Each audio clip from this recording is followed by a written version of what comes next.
Why cool-down exercises matter. Finishing your workout with a cool down is vital for muscle recovery. Gentle exercises help gradually lower your heart rate, encourage better blood flow, and prevent dizziness. Skipping this step can lead to increased soreness and a slower recovery process. Making cool downs part of your routine reduces the risk of injury and prepares your body for tomorrow's activity. Light cardio to ease the transition. Start your cool down with light cardio for 3 to 5 minutes. Walk slowly or pedal at a gentle pace if you've been cycling. This continued movement helps your circulation return to normal and starts flushing waste products like lactic acid out of your muscles. Avoid stopping exercise abruptly, as it can make you feel lightheaded or faint. Gentle stretching techniques.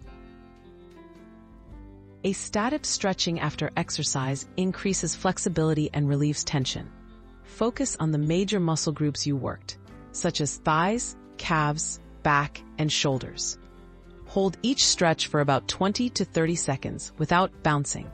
Stretching while your muscles are warm can improve your range of motion and help reduce future discomfort. Foam rolling for muscle relief. Foam rolling, or self-myofascial release, is another valuable cool-down tool. Gently rolling your muscles helps release tightness and improves blood flow, aiding recovery. Target areas that feel particularly sore, spending 1 to 2 minutes on each. This simple practice can reduce post-workout stiffness and enhance your overall recovery. Breathing and relaxation. End your cool down with deep, relaxing breaths and gentle movements.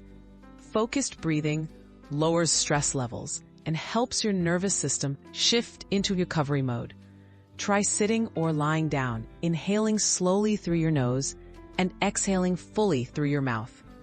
This mindful approach signals to your body that it's time to rest and rejuvenate.